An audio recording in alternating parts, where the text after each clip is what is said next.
World War II in the Pacific, 4 years of bloody hell, came to an end here. September 2nd, 1945, a solemn ceremony on the deck of the USS Missouri in Tokyo Bay. A mighty warship and a peace to celebrate.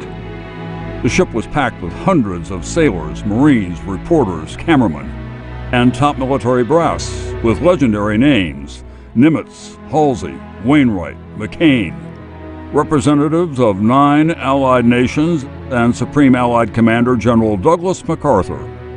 Just before 9 that morning, the Japanese representatives approached the Missouri. They boarded in silence, took their places, and the brief ceremony began.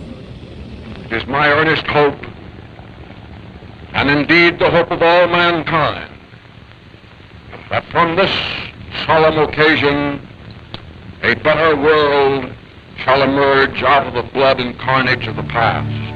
MacArthur was about to become the interim ruler of Japan, and the Japanese people, defeated and afraid, did not know what to expect until this moment.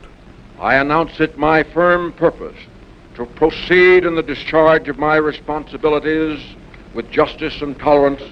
Justice and tolerance. With those words, one Japanese delegate later said, "The deck of the Missouri was transformed into an altar of peace." The Japanese foreign minister signed the instrument of surrender, followed by the Army Chief of Staff. General MacArthur signed. Eyewitnesses saw his hands tremble. The Allied nations signed as well, bearing witness to the end of the worst war in human history. World War II finally was over. Let us pray that peace be now restored to the world, and that God will preserve it always.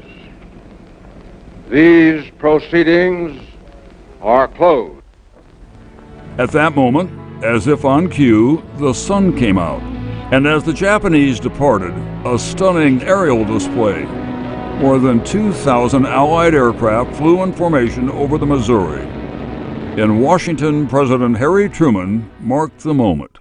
The thoughts and hopes of all America, indeed of all the civilized world, are centered tonight on the battleship Missouri.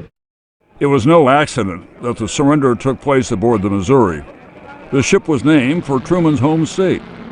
The previous year, then Senator Truman watched his daughter christen the Missouri as it was launched into New York Harbor.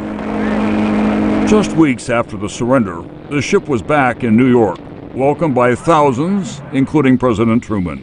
He visited the spot where the war had ended. He sat at the surrender table to sign the guest book and described it as the happiest day of his life. Today, with this plaque marking its now famous deck, the Missouri is anchored where World War II began for the United States. Mighty Mo now stands proudly and